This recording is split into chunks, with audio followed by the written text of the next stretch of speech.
Need to do a roll call? We don't have to, no. If we've got a No, quorum. if you're saying okay. Yeah. I'm just not trying to add up who's everybody in this. Good morning, everybody. Welcome to our July ESAC meeting. Everybody can hear us? Bill's making sure he's sitting far away from me, so I can't volunteer him for anything else. Oh, you can hand me anything you want. All right, somebody else say something. Hey, Kara, talk to us. Good morning, everybody. Okay. We're just adjusting our volume. Good morning, trying- everybody. Good morning, Rick. How are you this morning? I am good, Candy. How about you? I am spectacular. Spectacular. Glad to hear that you went to Hilo. Everybody's documenting all of my stuff where Yes. I've been.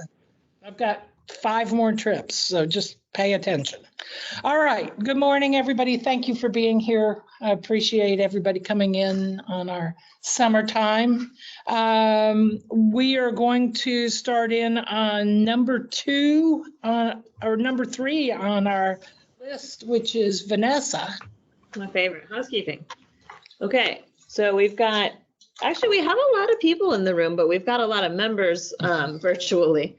So if you are a member, we ask that you keep your camera on. For everyone who's on, stay muted unless you're actively talking. But if you are a member, please feel free to talk as you would in any other meeting. You also, of course, have the raise hand thing that looks like this. It's either in the bottom or the top. Don't forget to unraise your hand. And we always try and keep an eye on the hand raises, but sometimes forget. So please feel free to interject at will. And then to everyone in the room, you can just speak. The microphone is actually very good, so be careful with the side conversations. But you don't need to yell or anything. It picks it up pretty well. And if anyone's having trouble hearing us, usually everyone can hear me. Then just let us know and we'll adjust accordingly. That's it. Okay. So our minutes were posted on the website. Did everybody review them? Is there any cause to amend them? All right, we'll go forward. Now, number 5, we do have a request for a comment. John Hauser is asked to speak. John, you ready to talk to us? Good morning, everybody, and thank you for the opportunity to address you this morning. My name is John Hauser. I work at Texas Realtors. We are a trade association that obviously, I think everybody knows that, but our goal is we were looking at the qualifying education requirements for providers, and we recognize that while we can actually meet all of the requirements, we're not sure that in our implementation of some of those requirements that actually satisfies the intent of the rule. So specifically, I was looking at 35.65 D2. So the rule indicates that the pre-agreement must be visible for everybody to see, which we totally agree with, and we have been doing for years. But D2 specifically says that both the participant and a representative of the provider have to sign the agreement prior to them registering for the class. Our business model is a little different than most providers. As a trade association, our focus is not so much about trying to be a for-profit institution. We are here to serve members and participants at large. And so we have been working with our participants for years, and we've been able to post the pre-enrollment agreement where people can see it. We've had no issues of any capacity. We understand the intent of the rule. We understand that for-profit institutions might be in a situation. There's a reason why the rule is in place in the first place. There might have been a situation where somebody didn't know a clear understanding of the cost incurred for a class and what have you. Our name as an association, the value that we bring to the members and participants that attend is more important than a single class. So we've never really had an issue. And so we're going to request a consideration of a change in the rule that will indicate an exemption for trade associations. There's actually, this is not unprecedented. There's another place in the CE component where it does indicate that as a trade association or college university, speakers of 31 that they have an exception to one of the rules. So we were going to request a potential exception to this, that if we are approved as a trade association, as a qualifying education provider, that we don't have to have a participant and a representative of the provider sign the pre-enrollment agreement prior to them signing up for the class. That is my request, and I just thank you for your time, and I'm open to any questions if that's okay. Questions?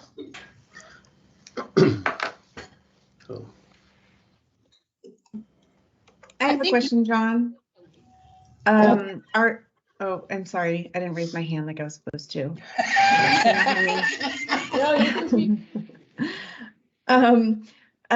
John, are you still wanting this trade association to require posting the pre-enrollment agreement and having it as a acknowledgement, or are you saying to not have the trade association posted at all, or it be a requirement at all ahead of the course or enrollment of the course? Yeah, great question. But so our intent is not to change the posting of the course policies. We want to make sure people understand what's expected of course. It's more so specifically the signature part, which is the requirement to everything in one, we totally agree with. Everything in one is easy for us to implement. Everything in one we want to do, we think it's valuable. Specifically, the signature part is the only thing we're requesting. The signature of the trade association or the signature of the student, or both? The rule states that both the participant and the trade association have to sign. So with that, I was proposing that there's no signature for either party. I am amenable to the participant signing. The hard part is for us to sign. And we can we do it? Yes. I just don't think that it actually satisfies the intent of the rule. Thank you. I just have a real quick comment on this as a representative of the Austin Board of Realtors, running the pre-enrollment, the same process. And that is that I do agree with John, simply because when we file the application, our principal essentially is the board of directors. And so we assign a representative of the trade association, albeit Emily or myself, CEO or myself, as the signator or somebody representing that has been acknowledged. And so I do understand where John is coming from with regards to like getting that signature or having that signature as being less important than that of the student acknowledging what they're enrolling in. And so just a side note there.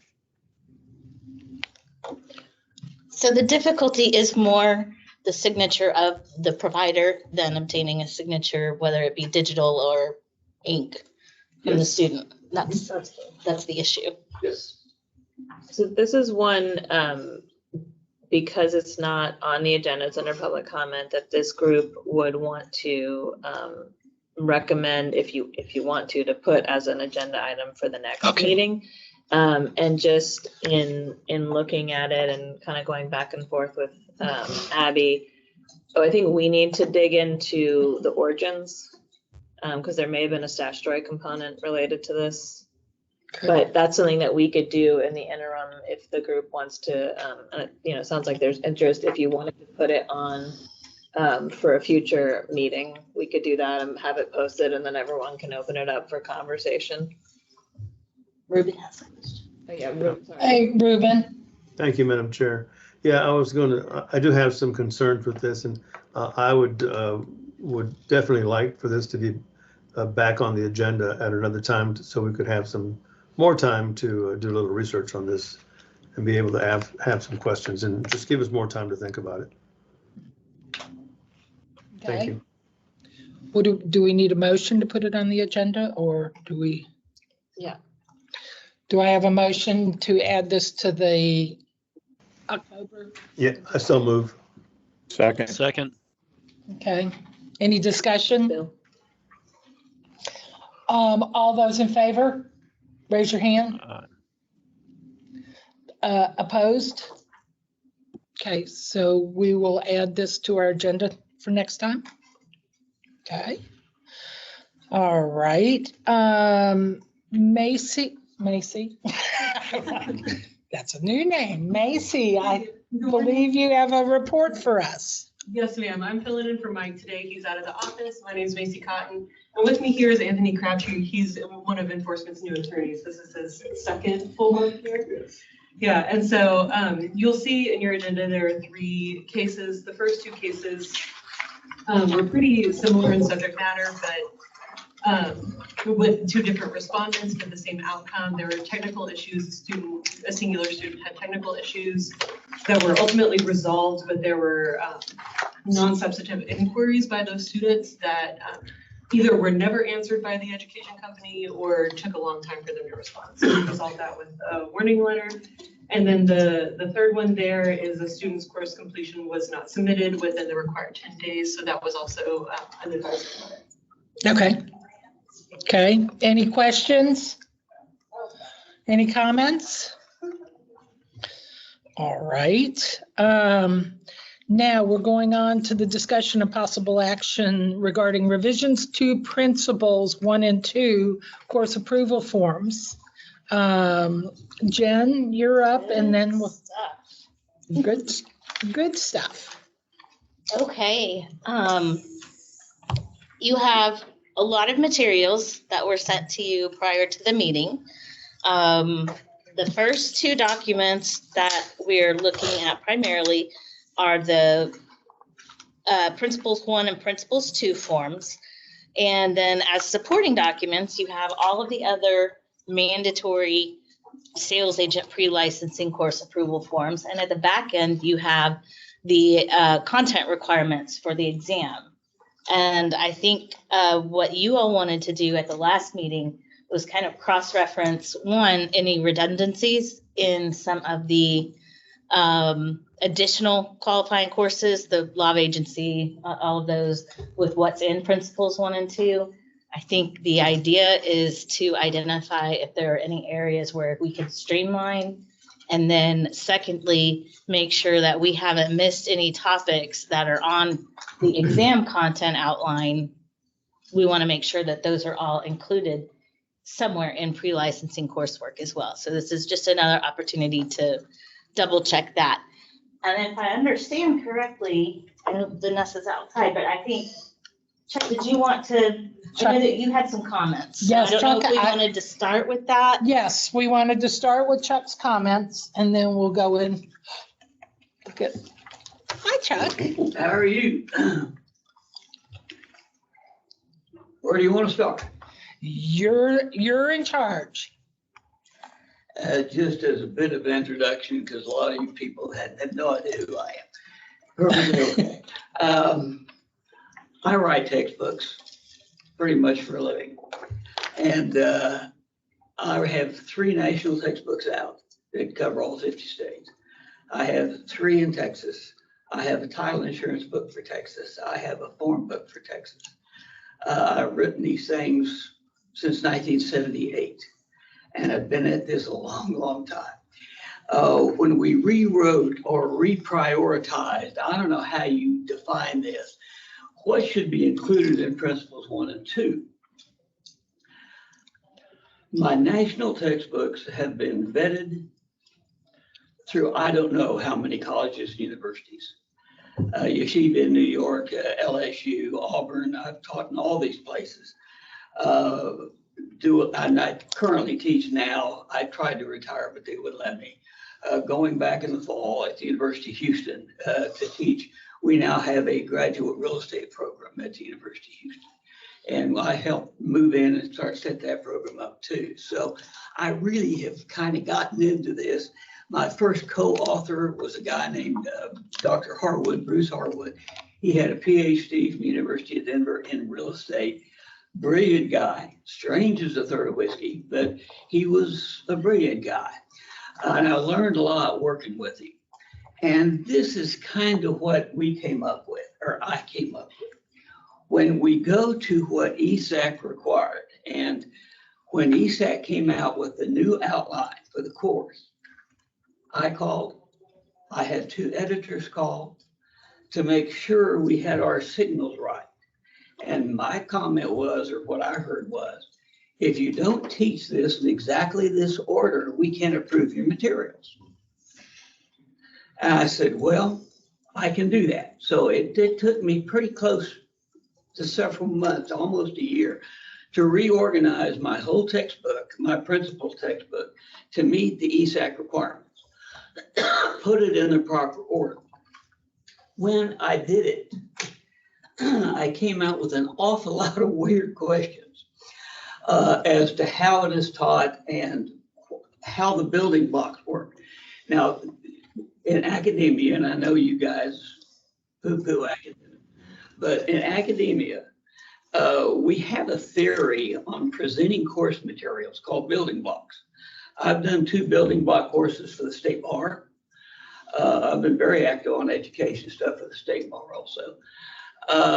And when we do our building blocks, there is a way that we present this information so that the student continues to build over the semester. And it works like this. You've got 2 sets of materials here that I prepared for you, one of which is the Texas Cable of Contents for my Texas Real Estate 12th or 13th edition. And let me just walk through some curricula hiccups here as I see them. As you go through the first page, we talk about, we have always referred to these as opportunities in real estate. I think it's the most fun way to start off a semester. Most people coming into these courses don't understand the whole scope of the real estate program. And so this gives us a great way to talk about all these different careers, paths you can do, and all that sort of stuff. Then we talk about a little bit about real estate law. And then we talk about some basic characteristics of land, which are kind of fundamental. Then we switch over to a discussion of NAR. Well, now, wait a minute. These people don't know what a deed is.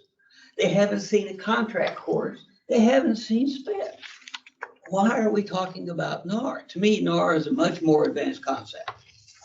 That is, I'm choosing my professional organization and look at all the litigation we're in now for NAR. And great topic. I just don't think you need it in the first 20 minutes of a course. My favorite student is an 18-year-old who graduated from high school, is not a National Merit Scholar. He's going to an open admission institution. He has a relative who's in the real estate business, and he can't wait to take a course in real estate. That's the hook. That's the guy you want to get, the man or the woman you want to get. And you say, okay, let's start talking about fundamentals. Well, fundamentals work like this. I want to know what real estate is. I want to know what easements are. I want to know about fixtures. I want to know about crops. I want to know about going to the center of the earth. I want to go as high as the eye will see. I will do all these sorts of things. Okie dokie. Now, what does fee simple mean? These people are learning a whole new language. And they go, I don't know. What is fee simple? Well, you know, we're going to have to sit down and talk about that. But our next topic for Texas is real estate brokerage and the law of agency. I'm sorry, I wrote a book on that too. Most people think it's way too complex to teach. That's okay. But why are we jumping into the sophistication of real estate brokerage and the law of agency? Texas Deceptive Trade Practices Act, fiduciary duties, the Texas Deceptive Trade Practice Act. This is somebody, again, they've been in their first course for an hour and 12 minutes. And you're going to talk to them about 535.144, and you're going to talk to them about Section 17 of the Business and Commerce Code. And again, they don't know what a contract is. They don't know what a deed is. They don't know what title is. They don't know anything. And we're hitting them with what I think is kind of a disjunctive presentation on keeping their minds together. Then we finish it up after that. Good Lord, with fair housing laws. Good Lord, man. Again, we've got somebody who's been in class now all up to 1 hour and 15 minutes. We're going to talk about fair housing and how complicated fair housing is. Well, yeah, you know, and I've had some of the funniest classes on fair housing in Houston at San Jacinto College and Houston Community College. When people ask you questions like, I went to junior high school with all these people. We went to high school together. I get to real estate school and they say, they're special. You have to treat them real carefully. Why? Well, it's fair housing. Now you're going to get into the complications of fair housing, and I'll just throw this out for you guys for fun. Tell me what race means. And I'll tell you, OMB, federal government, have redefined it twice since 1979. So it means different things to the federal government depending on what you're reading.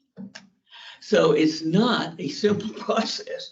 And to toss this to a brand new student who's going into St. Jacinta College or Houston Community College, I think put it at the end of the course where we can go back and reconnoiter what we learned in the first part of the course, and it makes more sense. Then we jump into the Real Estate License Act. And as important as that is, we still don't know fundamentals yet, the way this curriculum is laid out. Then and we go into, when we go into licensing the business firm with the Texas Real Estate License Act and all that sort of stuff, again, this student hasn't had a chapter on contracts yet. How do you explain these things without a chapter on contracts? I don't know. Then we go to legal descriptions.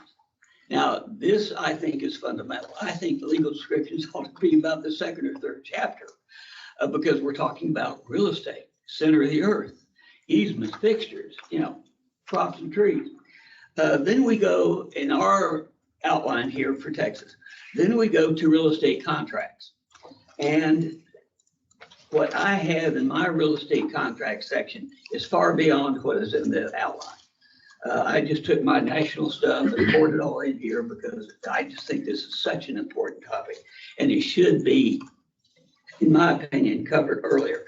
And then we have interest in real estate. We talked feudal and low deal systems, and great, this falls right into fundamentals again. Yes, these are things we really need to talk about. They need to understand what an easement appurtenant is versus an easement in gross. Little things like that they will be tested on later when they get to the state.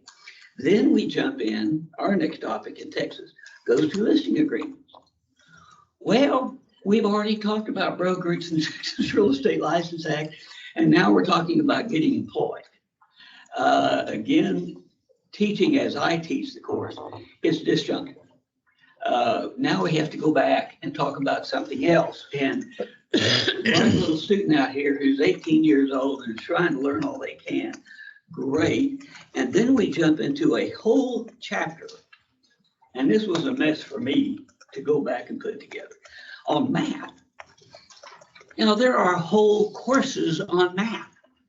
If a student is having trouble figuring out 50 times 100 is 5,000 square feet, or how many, when I was taking the class years and years and years ago, we had to figure out how many cubic yards of concrete there were to pour for a sidewalk.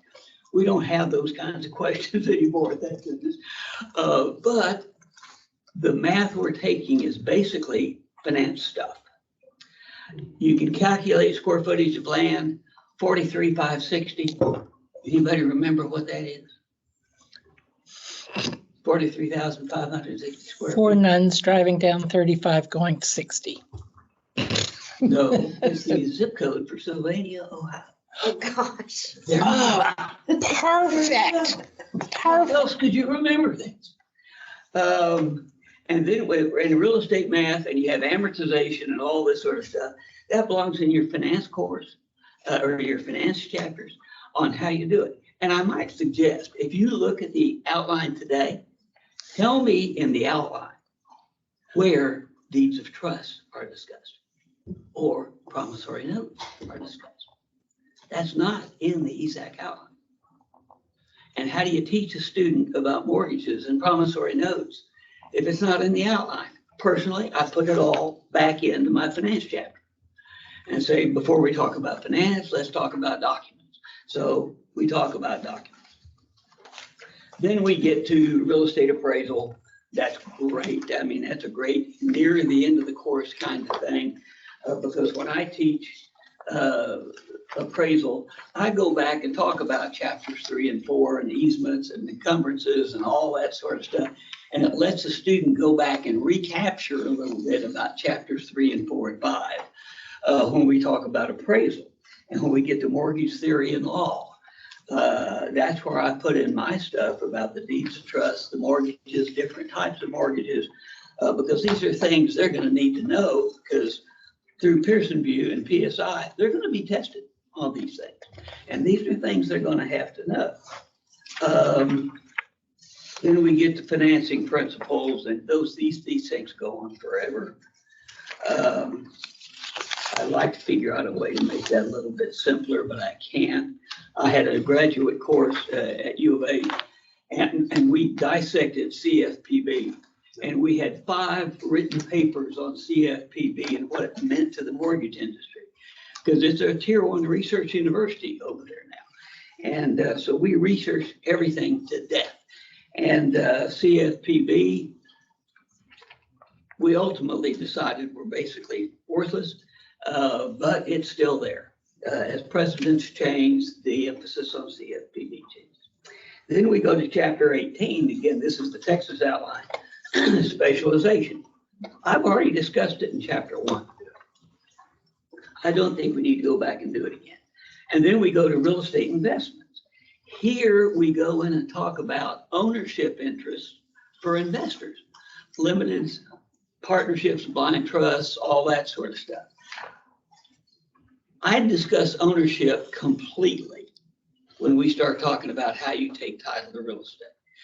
And whether it's tenancy in common with right of survivorship, joint tenancy, right of survivorship, limited partnerships, blind trusts, whatever it is, I discuss them all as one topic because they all fit together. You get to pick your ownership when you decide to buy real estate. You get to pick it. So I put all those little nuts together and say, here's the advantages of each, the disadvantages of each, and why you should pick one over the other. And LLCs are pretty much taking the load right now. Leases are great when you get near the end. When I get to leases near the end, I go back and talk about ownership versus possession, title versus possession, right to occupy for 10 years to the exclusive right of anybody else. Then we get into property management, good topic. And then chapter 22, at the very end, we talk about transferring title, deeds. What's in a deed? Well, of course, the deed is a contract and a conveyance. Why didn't we talk about deeds back on contracts? I don't know. I do. And what I do for my classes at the University of Houston, we're not under TREC supervision. So I just took the whole book and reconnoitered it all around again and teach it the way I had normally taught it in the past. And estates, transfers, and titles, notice requirements. I have been in more lawsuits over constructive notice in the last 2 years that I can shake a stick at. What constitutes constructive notice? How important is it? If something is a record, does that mean you had notice of it? No, it doesn't. It depends on how it was recorded, what chain it was recorded in. There's a lot of other things you get involved with. I like to talk about those things when we talk about deeds, transferring title. You're accepting a deed and what it means. That's all basic contract law. And so that's where I like to do it. Education, this is Danya. Excuse me. Who talked? Who spoke? Well, I don't think they meant to. Oh, all right, whatever. Screw me up anytime you want to. I don't think they realized that. Doesn't bother me. Then condominiums and cooperatives, that's one of my favorite chapters, because you know what we do? We go back and talk about fee simple again. We talk about your unit. We talk about tenancy in common with the common elements. We talk about easement rights and condominiums. And that takes you all the way back to chapters 3, 4, and 5. And so you have the student who's finishing principles 2. And this is a great review over all of the topics as you get into leases, rights of possession, all that. Land use control is another one. A land use control, at least a lot of it in Texas, is a contract issue. What do your deed restrictions say? What does your homeowners association say?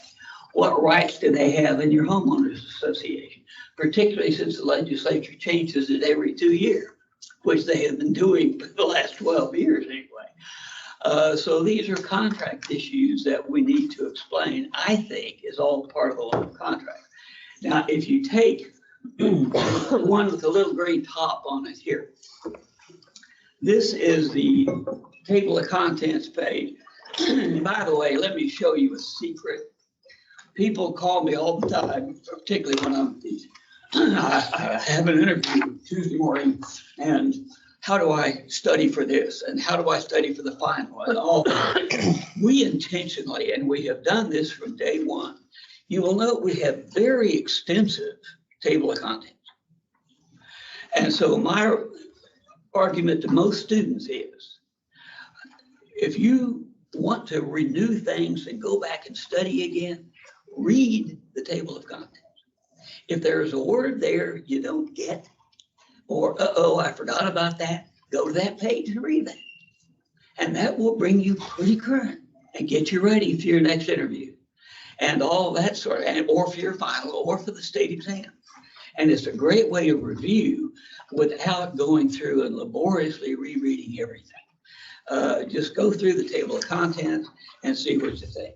Now you'll see, and again, this has been vetted through, I don't know how many colleges and universities. I taught a course, one of the funniest courses I've taught was principles at Yeshiva University in New York. Does anybody know about Yeshiva? It's one of the top 50 four-year institutions in the United States. It is way up there. It is very academic, and it's very, very Jewish. It's an Orthodox Jewish school. And so when I taught the class, I had to teach 2 classrooms.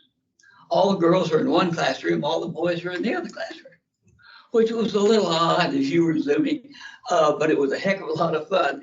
And the kids are all so smart.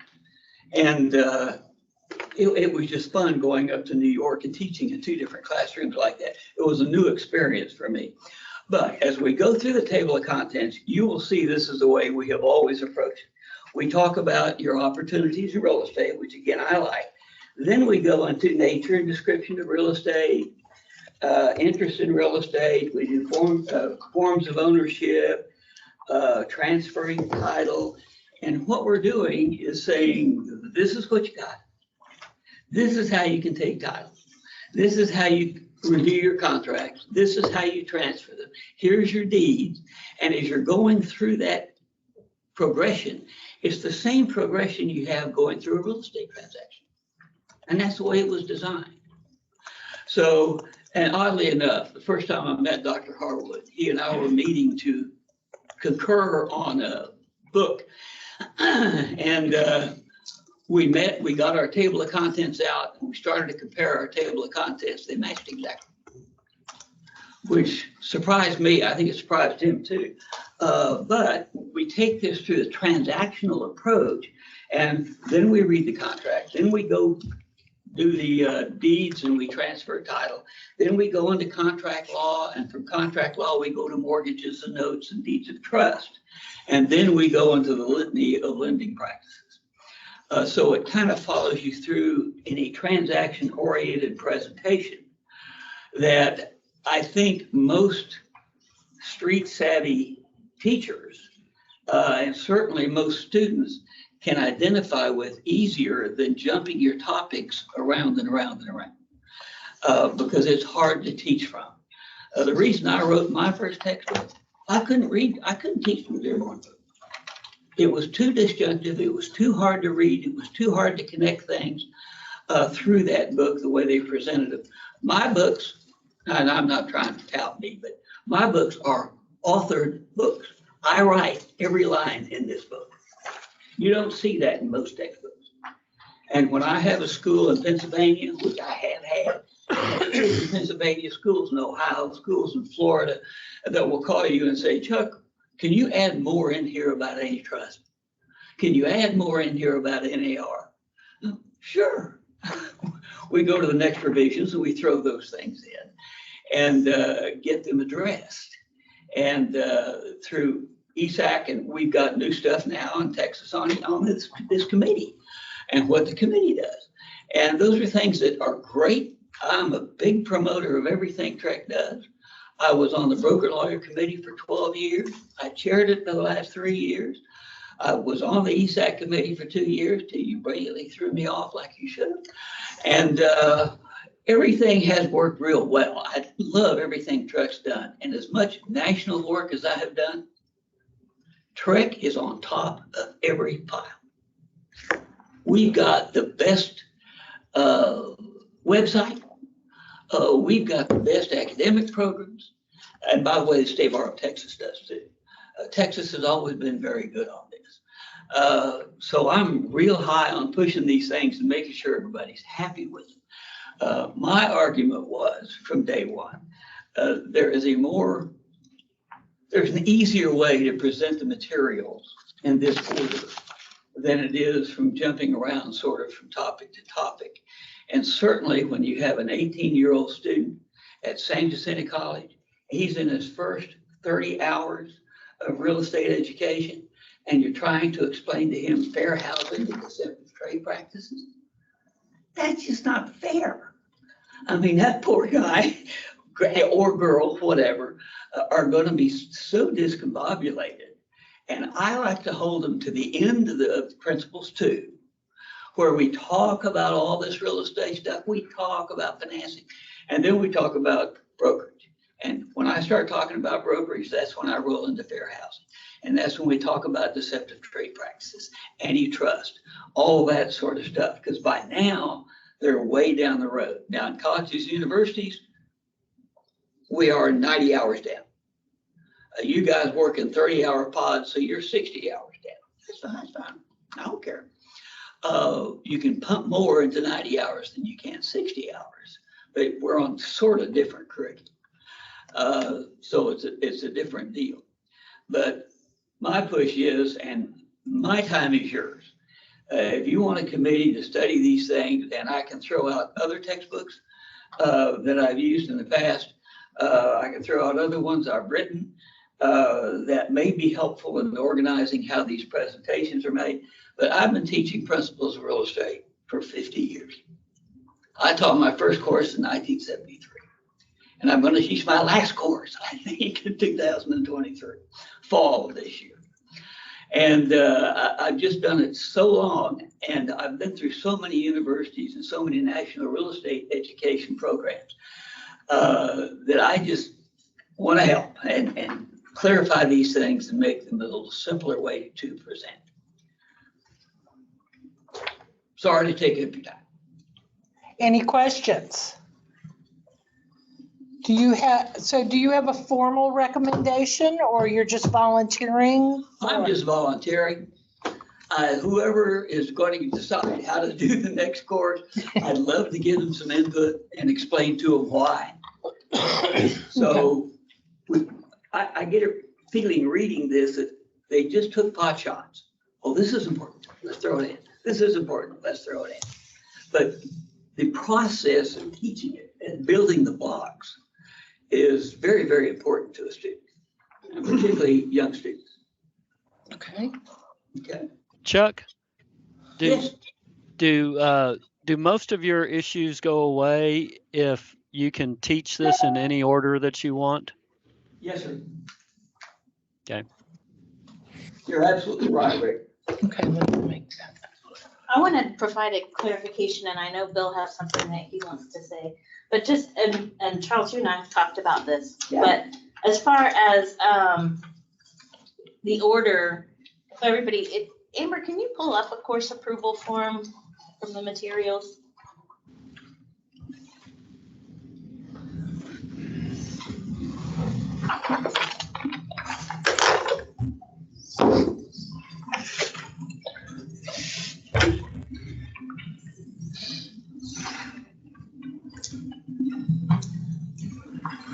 Is this one? Yeah, Yeah, that's great. it. So when you have the topic or chapter, Introduction to Modern Real Estate Practice, and then you have what are called units within that topic or chapter. So what has been the case to date is that all of the units that are required for a particular topic or chapter must go within that topic or chapter. However, you can rearrange the topics or chapters however you best see fit. So what I'm hearing is that there may be, if we want to talk about, one of the things we want to talk about is, whether each unit within a chapter is appropriate or not appropriate, or we need something else, or we need to pull something. I think that's part of this discussion. But also, if we want to look at, providers can move these around. But when you have a course approval form, they may be more inclined to think that you do have to present in this particular order. So if this committee has recommendations, we still want to be clear that it's not required to teach in this particular order. But if there's a way to rearrange it where some providers might, that makes more sense to the committee, that could be done. They won't change the fact that they can still move them around, but if it helps, because providers may tend to follow the order, if there's something helpful there. The reason I spent a year reorganizing my book was because we were told it had to be presented in that order.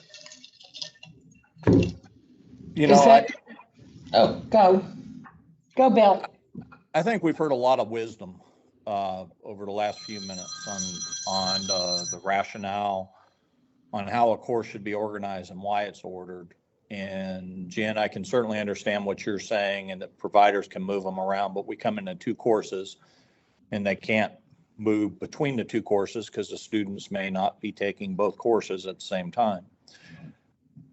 I wonder if there wouldn't be some wisdom in developing a committee to sit down and look at the order of how these courses should be set together, and just take a sudden to develop this. I would certainly volunteer to be on it. But I do have one question. Why do we need 25 minutes in a unit on what the purpose of the education committee is? Well, if you notice up top, those are just suggested lengths of units, and that came from the iteration of the committee that existed when these were done. But absolutely, those could be on the table for reconsideration. I mean, I think that's what all part of all of this is. So, Candy, my suggestion would be that maybe we look at having a subcommittee, look at the order and compare it to some of the stuff we've just heard and bring it back next time. I don't know if we can do that, if we need a recommendation to do that, but that's my comment on this. May I comment? Yes. Sorry, I'm just jumping in all over the place. I think that's a good idea, but would you want to look at the units before determining the order of the chapters or the topics? I think. I have a question here, because Chuck has his book, but there's a number of books that are acceptable out there. Are we telling the authors they're going to have to rewrite their book, all of them? You did me. Oh, I understand that, but I'm because I've now been through some of this, that's a concern. Well, if you're going to revise the course itself, then Yeah. Probably, Right. yeah. so Okay. it's not a topic to be taken lightly Right. or quickly, right? I'll say in terms of a subcommittee, those are a little bit harder. They can work well. This group I've seen work really well just walking through outlines. Okay. And that's not to say, like, I think what Bill's talking about is like that, and Jen mentioned like the ordering. That might be something that, once you've looked through the units, that does make a little bit more sense to break down and get recommendations and look at other books. But you do have everyone available to you right now to start doing that, which I think, and again, this does not have to be done in this meeting by the next meet. Like, you got No, time, and this this is- is a big course, so. Right. Jen, would you just clarify? I'm pretty sure I heard you say that the chapters can be moved but the units stay within the chapter. That's the way that the requirement is set right now. But I do think there's a valid point that both Chuck and Bill made, which is we distinguish between principles 1 and principles 2, and there may be some thought to reordering what's like, it may be appropriate for one block to be in 2 rather than 1, if that works better, and that can be done. And a better flow. Like if we get all of the meat of the content, what you really want in this course, and that might not be a dramatic change, you know? I mean, this is just the opportunity to look. Did you miss anything? Is there something that we can't define? So a provider calls and says, what do you mean by this? Well, we need to make sure we can define that. But then, like Vanessa said, maybe the better purpose for a subcommittee would be to look at the order. And it sounded like, Chuck, and maybe I'm wrong, it sounded like you also thought some of the units belonged in other spots too, right? And so like that's, you know, that's a conversation we could start having Kind of right blend now. together very similar topics, and then you can go back and forth. Yeah. Right. Yeah. Yeah, so if you guys want to start walking through, I mean, that's kind of that's how we've been doing them, right? That's what we did with the other 2. Mhm. And you've got Chuck here, so utilize, right? But that I think was the idea in starting, was to start looking at, you know, especially given Chuck's presentation, look at those units first and what goes where, sort of start redrawing those lines to the extent you want to. A couple thoughts, just because everybody's a little independent these days. We're treating these as 2 separate units, correct? Principles 1, principles 2. There is nothing that says that these people are going to take these in order. Right. That's where I think we need to make sure that what goes into 1 gets them started, and hopefully they'll start with 1, but there's no guarantee they're taking 2 right after 1. That's correct. So we need to make them so that they're standalone. We don't assume that they're going to have the basis from 1 When they take 2. when they take 2. Because I've had them talk to me about it when they're coming through GRI. Oh yeah, we didn't take it in that order, or we didn't do it this way. Right. That's just a thought. So Well, and it might depend. I remember when I was taking courses, it was what was available. that's exactly it. You know, I think I took principles 2 before principles 1. Yep. Of course, that in that time there was a lot less online. It was in the class, more classroom agency. So do we need to set up are we of a consensus that we should have a subcommittee to work on the chapters with the order of the chapter? Is it, okay, I got to get it right. Chapters and units, or units and chapters? The rule language is topics and units. Okay, I got to get that right. But more common language might be chapters and units. Okay. Whatever we choose, we should stick with. Yeah, no, that's why I asked that. What did you Put say? 4 words out at the same time.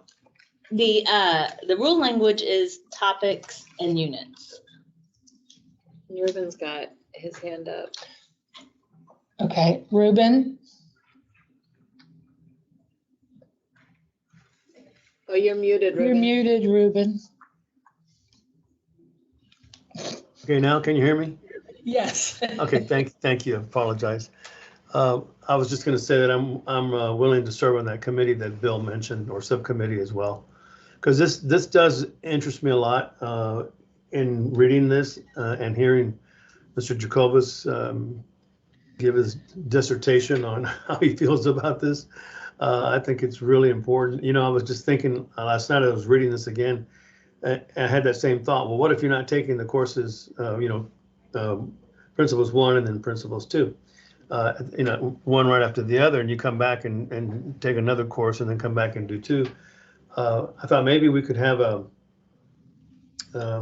somewhat of a summary to principles 1 before you take 2, as a reminder of what was covered in 1, if that's how you took it. And I thought, well, what if they just take 2 first and then go back to 1, and you got to do the same thing.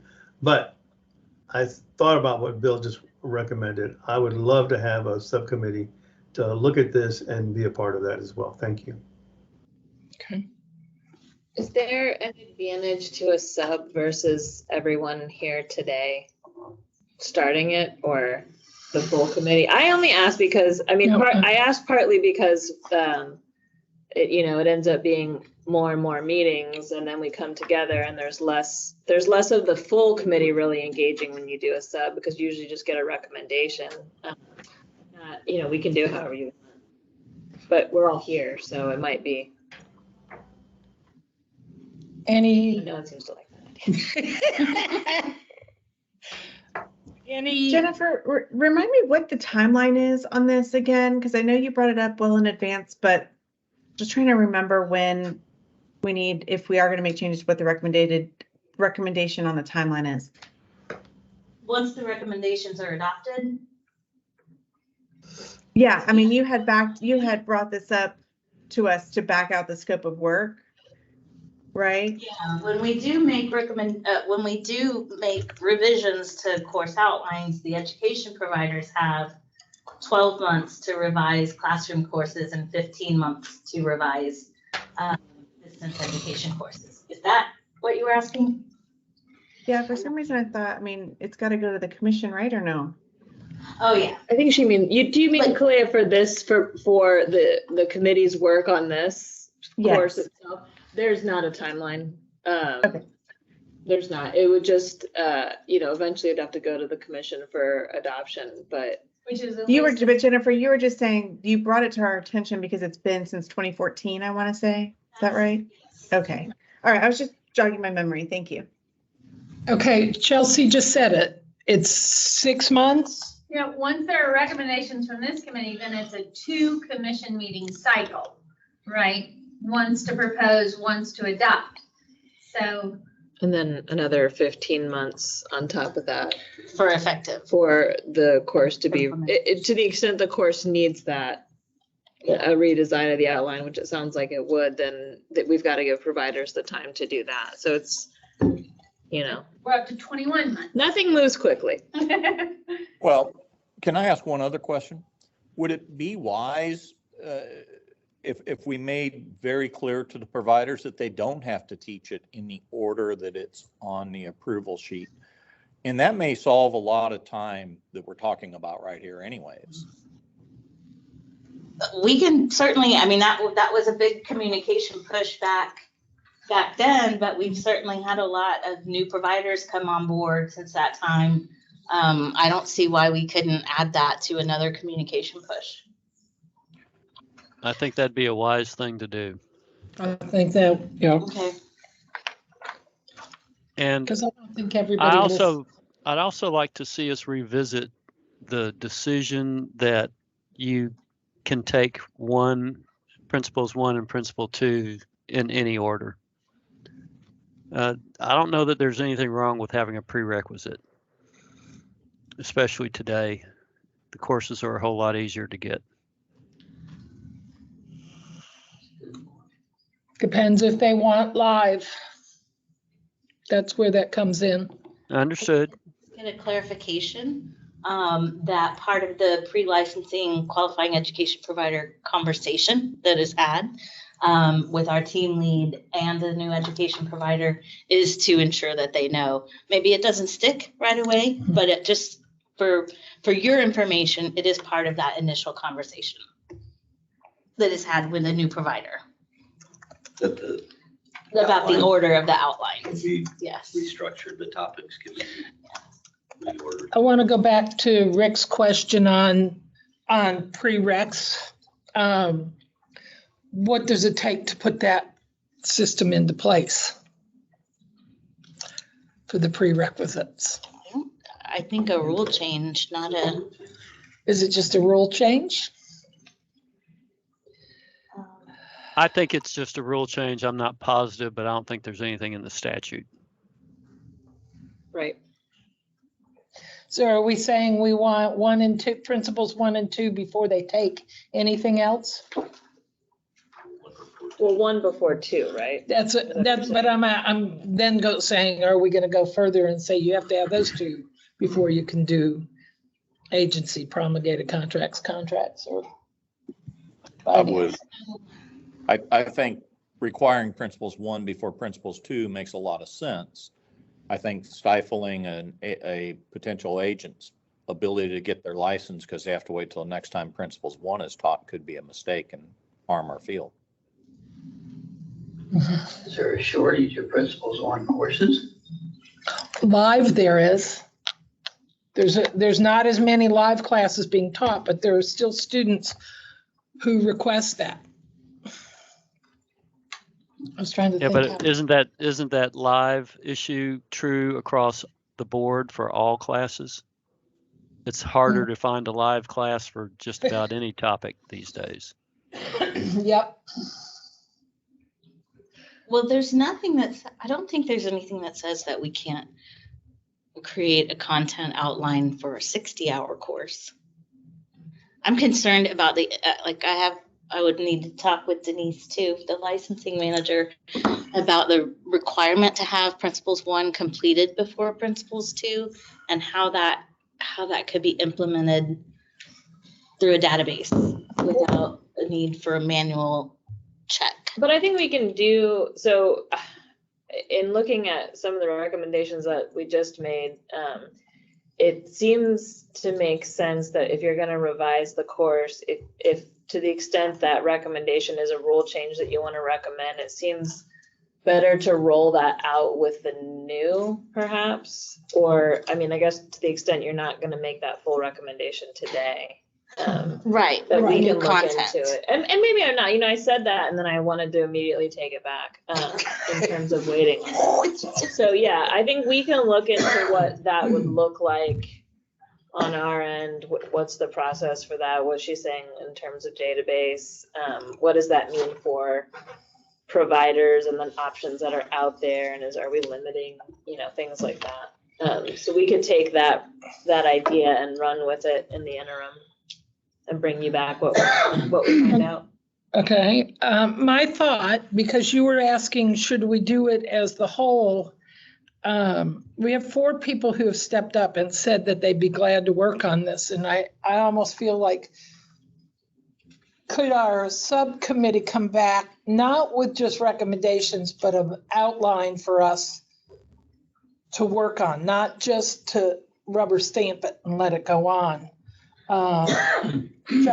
Chuck's got great comments in here. We had Bill, Ruben, Chuck, and Byron, who all said that they'd be willing to work on this. So that, because I feel like when we hit here with that list, it's overwhelming sometimes to try to put all of the pieces in place. But they came back and said, okay, here's the old one. Here's what we're recommending. I don't know. Yeah. Yep. Would that work? Would that? So to walk through the outline and bring basically their new outline to compare to the old outline. Yeah, we can do that.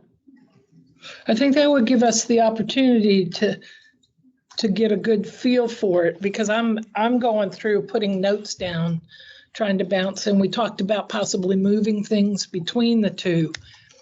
I think we need that clarification. So, is it a motion? Yes. Okay, do we have a motion? What's it?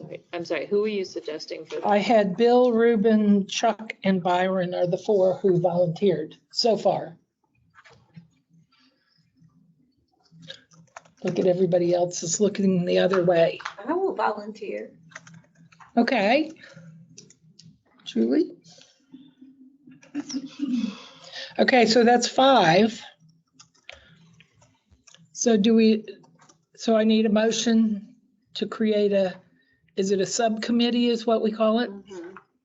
Okay, do we have anybody who's willing to do a motion to set up a subcommittee to review? So move. Okay. I'll second that. And I'll second, even though I think the chair has the ability to make the committee herself. but I'm not taking on any of this responsibility.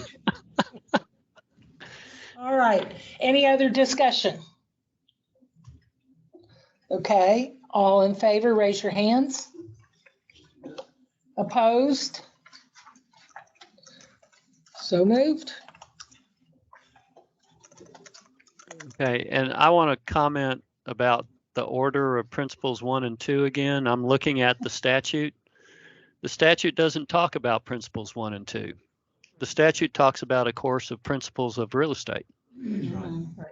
60 hours.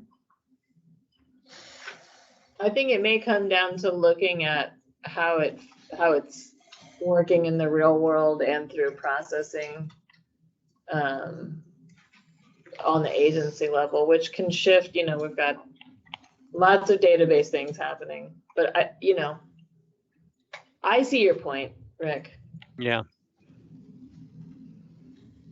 We'll look into that. We'll put that on the agenda for the next. Okay.